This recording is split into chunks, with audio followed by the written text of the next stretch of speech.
Mesdames et messieurs, chers compatriotes, il y a maintenant quelques semaines, le comité de transition et de restauration des institutions, en abrégé CTRI, et son gouvernement transitoire présentait et faisait adopter, au travers des exercices budgétaires, le projet de loi des finances pour l'année 2024 du Gabon.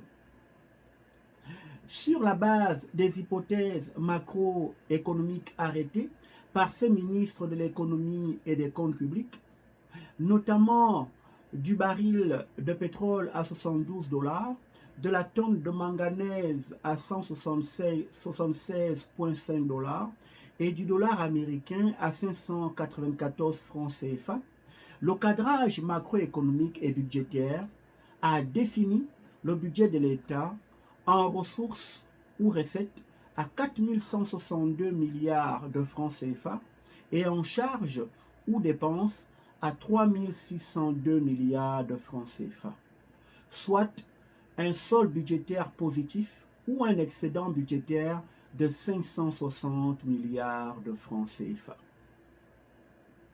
Dans ce cadre, le Rassemblement pour le peuple, en abrégé RPP, estime par la voix de son président que si l'on peut a priori se réjouir de ce budget qui se veut être historique pour le Gabon, au sens d'être le plus élevé de l'histoire de ce pays, avec une augmentation de son excédent de plus de 16% comparativement à celui de 2023, à y regarder de très près ou de plus près, ce dernier apparaît plutôt comme un budget cosmétique, au sens d'endormir les Gabonaises et les Gabonais, et de reposer sur de très nombreuses insuffisances ou lacunes, côté dépenses comme côté recettes, malgré pourtant son élaboration par les très compétents ministres de l'économie et des comptes publics, avec de substantiels moyens d'État sous leur direction ou contrôle.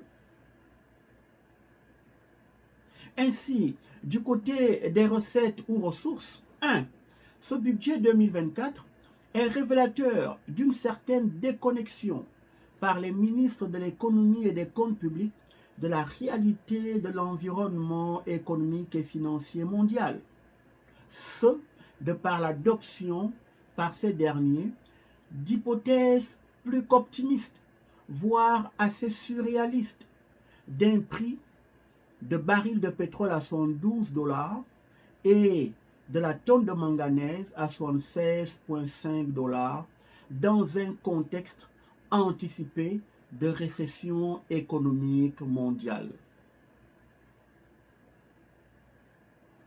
En effet, tous les modèles macroéconomiques et macroéconométriques, comme celui notamment de l'offre globale et de la demande globale, prophétisent toujours avec un certain décalage temporel de 2 à 3 ans en moyenne, une récession économique à l'aune des effets de revenus réels, d'encaisse réelle ou de pouvoir d'achat et de substitution entre les biens domestiques et les biens étrangers au travers du taux de change.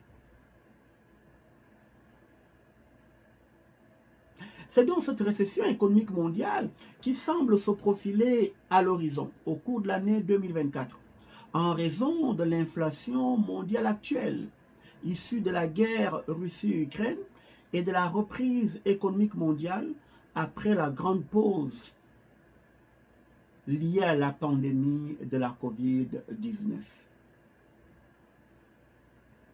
Dès lors, relativement à la récession économique mondiale à nos portes, avec la baisse du taux référentiel par la Chine, qui est la locomotive de l'économie mondiale, synonyme d'équilibre macroéconomique, de sous-emploi et donc d'écart récessionniste de ce pays, avec l'annonce par le Canada d'un taux de chômage effectif ou observé presque au-dessus de la limite supérieure de sa marge de taux de chômage naturel qui est de 6,5% de la population active, de l'annonce par l'Allemagne d'une baisse de son PIB réel, et j'en passe.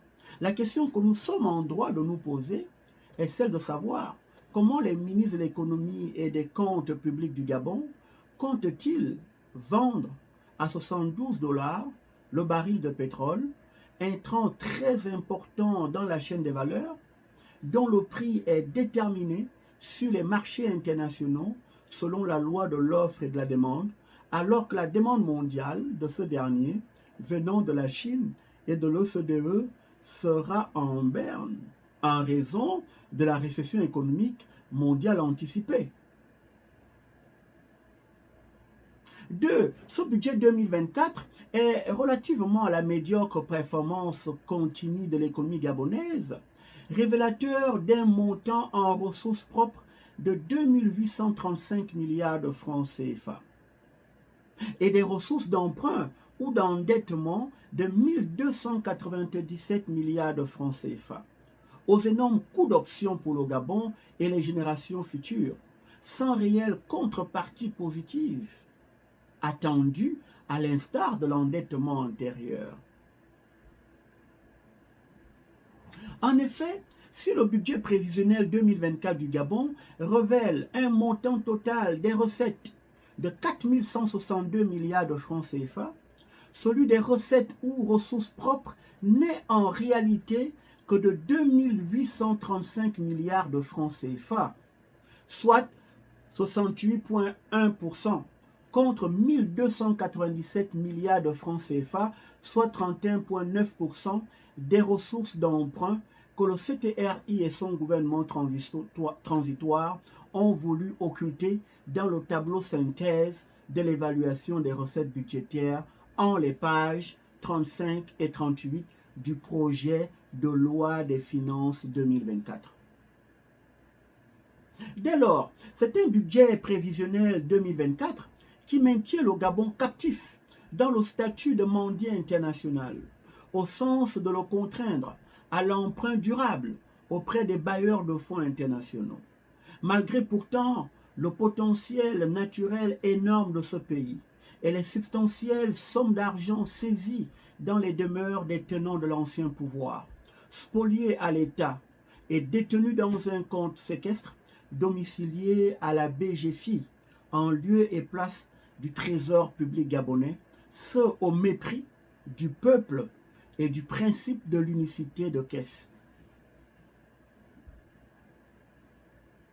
En dehors de cet endettement de 1297 milliards de francs CFA, c'est donc un budget prévisionnel 2024 qui, en lieu et place de l'excédent maquillé de 560 milliards de francs CFA, aurait en réalité dégagé un déficit de 737 milliards de francs CFA, proche du chiffre des besoins de financement projeté par le FMI en 2022 de 721 milliards de francs CFA et révélateur du statut d'emprunteur net en 2024, voire de débiteurs nets du Gabon au sein de pays vivant continuellement au-dessus de ses moyens, de pays dépensant durablement plus qu'ils ne produisent, en jugé par le chantage financier fait par le chef du CTRI à Dubaï sur la communauté internationale quant au programme mondial Debt for Nature Swaps ou de crédit carbone. Sur la base d'un stock de la dette à 13 314 milliards de USD en 2021-2022, soit 7 987 milliards de francs CFA, avec un dollar américain à 600 francs CFA, il va sans dire que c'est un nouvel endettement de 1297 milliards de francs CFA en 2024, qui malgré quelques remboursements d'arriérés internes et externes en 2023, porterait le stock total de la dette du Gabon à plus de 8 500 milliards de francs CFA en fin 2024. Et avec un produit intérieur brut projeté à 13 986 milliards de francs CFA et un stock de la dette projeté à 8 500 milliards de francs CFA en 2024, le ratio sur dette, le ratio dette sur PIB serait de 60,8% en 2024, symbole d'un pays lourdement endetté en raison de sa dette insoutenable, évoluant à plus de 50% du PIB selon les critères de la Banque mondiale. Dans ce contexte, le Rassemblement pour le peuple avertit le peuple gabonais de ne rien attendre de ce nouvel endettement en termes de retombées économiques et sociales ou de multiplicateur de la dépense agrégée, tant il est contracté et généré par ceux-là même qui sont à l'origine de la déchéance morale, politique, économique, sociale, financière et culturelle du Gabon, accompagnés de leur clientèle de l'opposition politique corrompue et de la société civile spécialiste de la consommation éhontée à tous les râteliers. 3. Ce budget 2024 est révélateur d'une spécialisation primaire continue de l'économie gabonaise dans le produit pétrole et de son incapacité de diversification malgré pourtant la baisse de la production de l'or noir. D'une dépendance et vulnérabilité permanente de l'économie gabonaise vis-à-vis de l'extérieur, d'un environnement des affaires miné par la corruption, la bureaucratie et les coûts élevés des facteurs, d'un dualisme de l'économie gabonaise miné par le syndrome hollandais, d'une faiblesse du marché intérieur, tant côté offre qu'au côté demande. Ainsi, malgré pourtant la chute de son volume de production, le produit pétrole reste celui leader dans les agrégats économiques, au sens de représenter respectivement plus de 60% dans le PIB, plus de 80% dans les recettes d'exportation et plus de 50% dans les recettes budgétaires. Malgré pourtant son énorme potentiel naturel pouvant lui permettre de doper son marché intérieur, côté offre et demande, l'économie gabonaise demeure toujours très dépendante et vulnérable vis-à-vis de l'extérieur. Ce à en juger par son coefficient de dépendance ou d'extraversion, qui, mesurant la place des autres économies dans celle nationale, est au-delà de 52%.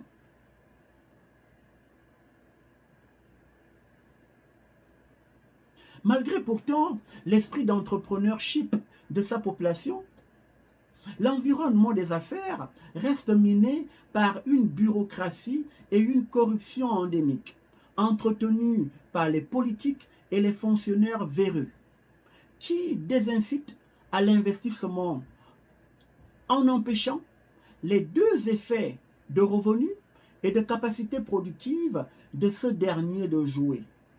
Ce, à en juger par la valeur de l'indice de perception de la corruption du Gabon, qui oscille autour de 31, synonyme de pays corrompu selon Transparency International.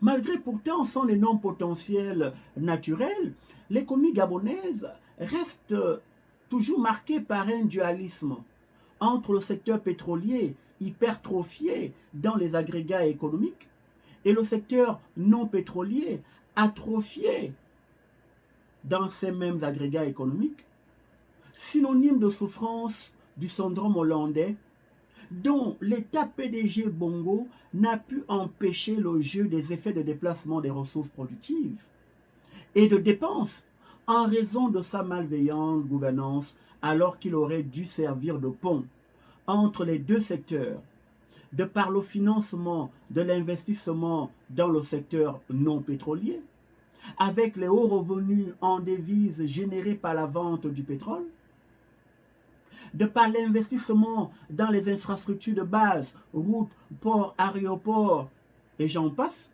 en vue d'accélérer la mobilité des ressources productives, travail, capital, des marchandises, et donc de doper les échanges, la diversification de l'appareil de production et la croissance économique.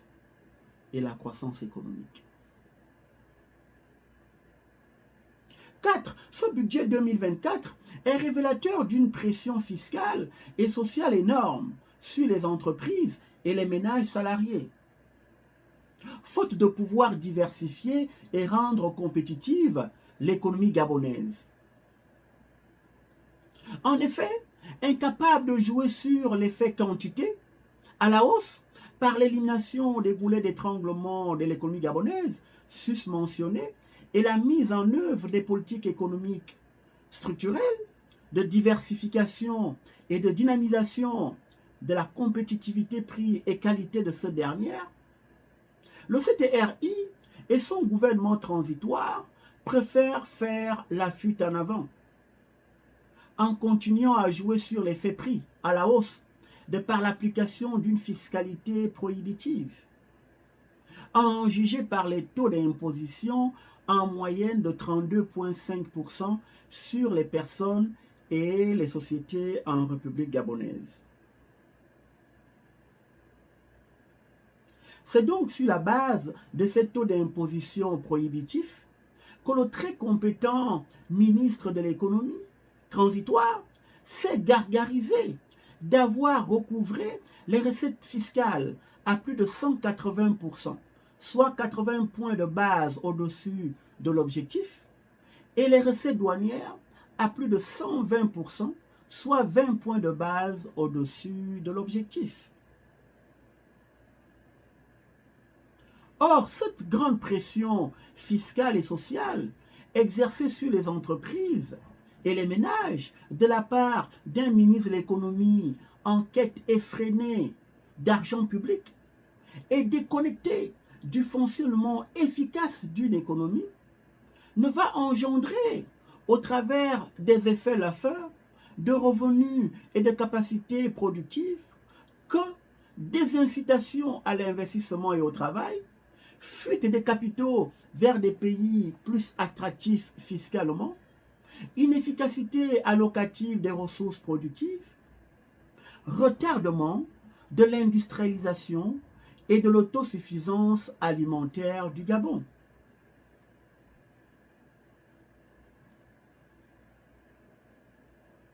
Du côté des dépenses ou charges, 1. Le Rassemblement pour le peuple rappelle au peuple gabonais que le budget, document comptable, n'est qu'un état prévisionnel de l'ensemble des recettes et des dépenses de l'État, ainsi que le solde budgétaire qui en découle, à l'aune des hypothèses macroéconomiques émises. Et comme tel, relativement à la culture du détournement des deniers publics au Gabon, devenu un véritable sport national, le Rassemblement pour le peuple estime qu'en lieu et place de la loi des finances, qui est l'acte législatif par lequel le Parlement vote le budget de l'État, en autorisant au gouvernement à percevoir l'impôt et à engager des dépenses au cours d'une période donnée qui est généralement l'année, le focus doit plutôt être mis sur la loi de règlement qui ratifie les opérations réglementaires ayant affecté l'exécution du budget et arrête le montant définitif des dépenses et des recettes de l'État, ainsi que le résultat financier qui en découle à chaque fin d'exercice budgétaire.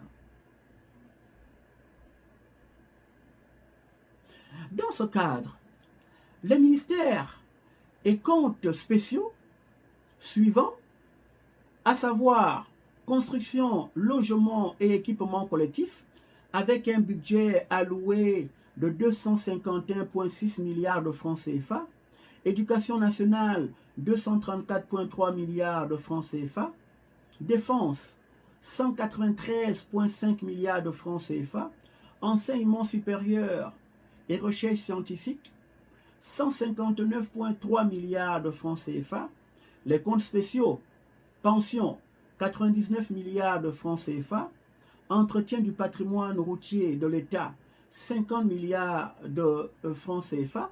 Donc, ces ministères et comptes spéciaux méritent une attention plus que particulière de la part du peuple, de la Commission des finances du Parlement et du contrôle financier,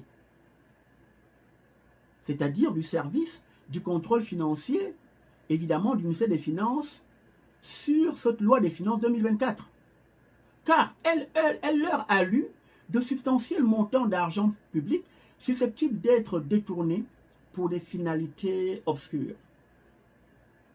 Le Rassemblement pour le peuple s'étonne du fait de l'allocation budgétaire à la défense des montants substantiels de 193,5 milliards de francs CFA, soit 8% du budget des dépenses totales, pendant que le taux de pauvreté au Gabon est de 35%. Il se pose, comme en méthodologie de recherche, la question de savoir si le pouvoir militaire du CTRI s'apprête à aller en guerre interne contre le peuple et émet l'hypothèse de recherche, parmi tant d'autres, d'affectation de cet argent public dans la corruption et l'équipement des forces de défense et de sécurité en vue de mater les populations civiles gabonaises au menu lors de la prochaine échéance électorale d'août-septembre 2025. Et pour preuve, sur le budget total de 193,5 milliards de francs CFA alloués à la défense, 151,4 milliards de francs CFA, soit 78,2%, sont affectés en dépenses de personnel, salaires, primes, etc. En vue d'entretenir une espèce d'armée mexicaine inefficace, comptant plus de généraux compradors que d'exécutants. De même, sur le budget total de 193,5 milliards de francs CFA alloués à la défense, la garde républicaine, force de sécurité spécialisée dans la protection du chef de l'État et dans l'assassinat des populations civiles au menu lors des coups d'État militaro-électoraux, se voit octroyer à elle seule le montant substantiel de 35,9 milliards de francs CFA, soit 18,5% du budget total, du point de vue des dépenses évidemment. 3. Le Rassemblement pour le peuple constate avec beaucoup de stupéfaction des lignes de crédit de 221 milliards de francs CFA et de 16 milliards de francs CFA, soit au total de 237 milliards de francs CFA au titre des projets prioritaires du CTRI. À cet égard, il s'interroge sur les opérations de dépenses auxquelles ces lignes de crédit renvoient.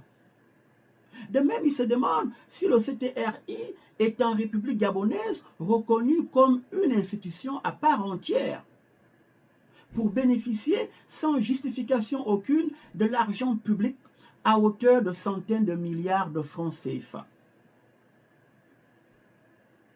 Aussi, il émet comme hypothèse, parmi tant d'autres, une suspicion de détournement de l'argent public et demande à la Commission des finances du Parlement et au contrôle financier de se pencher sur ces lignes de crédit lors de la loi de règlement clôturant l'exercice budgétaire.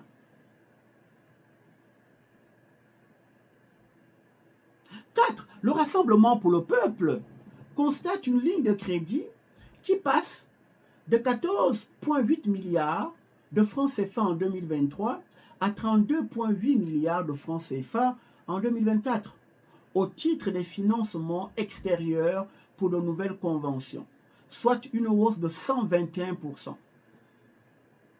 À cet égard, il s'interroge sur le contenu de ces nouvelles conventions et demande au Parlement d'exiger au gouvernement transitoire un éclaircissement sur ces dernières.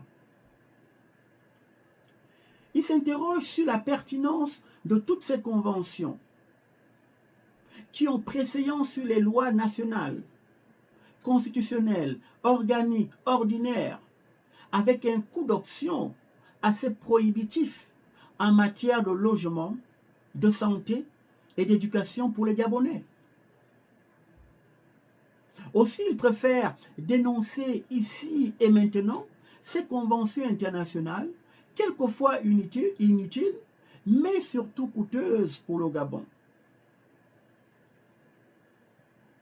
5. Le Rassemblement pour le peuple constate et impose des dépenses de 378,4 milliards de francs CFA, soit 10,5% des dépenses totales, au titre des charges financières de la dette publique gabonaise. De même, il observe, impose des dépenses de 836,5 milliards de francs CFA, soit 23,2% des dépenses totales au titre de l'amortissement de la dette extérieure. Dans ce cadre, relativement à un service de la dette, non compris le remboursement de la dette interne de 1214,9 milliards de francs CFA en 2024, le Rassemblement pour le peuple s'interroge sur l'utilité de la dette sous-jacente et fustige son coût d'opportunité au regard des routes caouteuses du Gabon, des hôpitaux servant de mouroirs sans plateau technique et où les femmes accouchent à même le sol, des effectifs pléthoriques d'élèves à plus de 120 dans les salles de classe, et j'en passe. Dans ce cadre, face à cette situation budgétaire très peu réluisante, en réalité, du Gabon, la critique étant aisée mais l'art difficile, le Rassemblement pour le peuple, dont l'objectif majeur est la maximisation du bien-être des populations gabonaises, préconise pour doper les recettes budgétaires du pays et minimiser rationnellement les dépenses de ce dernier. Ces solutions, la liste évidemment n'étant pas exhaustive. 1. La prévention du déficit budgétaire. Il fait ici allusion à la loi sur l'équilibre budgétaire à voter. Sauf cas exceptionnel de crise majeure économique et financière, le pays pourrait se permettre un déficit budgétaire. 2. Gestion prudentielle de la dette et respect des ratios de gestion efficace de la dette édicté par la Banque mondiale, notamment le ratio dette sur PIB qui ne doit jamais dépasser 50%. 3. Création d'une centrale autonome de sélection et d'évaluation des projets d'investissement public. 4. Réduction du gouvernement à 17 plus 1 membre. 5. Baisse des salaires et autres traitements des ministres et autres élus politiques ou décideurs de la vie politique. 6. Suppression d'institutions inutiles comme le Sénat et autres. 7. Mise à plat des dépenses, niches fiscales, crédits d'impôt, subventions comme élément majeur d'attractivité de l'investissement au Gabon. 8. Création d'un impôt sur les grandes fortunes. 9. Canalisation de l'informel qui peut générer au Gabon pas moins de 700 milliards de francs CFA par année. Si on le formalise, cet informel, on peut aller récupérer cette somme d'argent. 10. Meilleure gestion et valorisation des actifs publics. Le RPP fait allusion au FEGIS, le Fonds gabonais d'investissement stratégique, au CDC.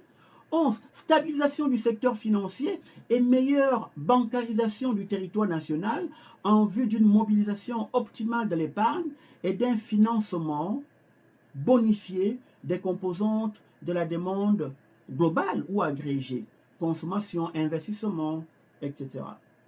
12. Élaboration du budget par les meilleures compétences du pays sur la base d'hypothèses macroéconomiques pessimistes mais réalistes, plutôt qu'optimistes, par des amateurs en économie n'ayant jamais travaillé au quotidien dans le domaine et déconnectés de l'environnement économique international. 13. Gouvernance transparente dans le secteur pétrolier et minier, allusion à l'ICIE. 14. Développement du marché intérieur par des politiques publiques structurelles avec élimination des goulets d'étranglement ou distorsion structurelle de l'économie gabonaise, les coûts élevés de production, le dualisme, etc.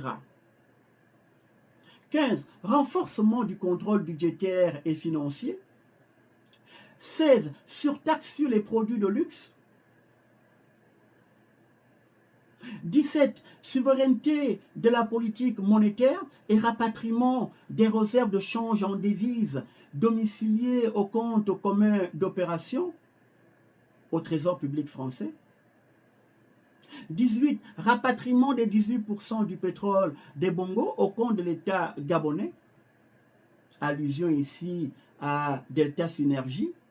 19. Saisie des biens mal acquis par les Bongo et affidés et cession aux populations gabonaises.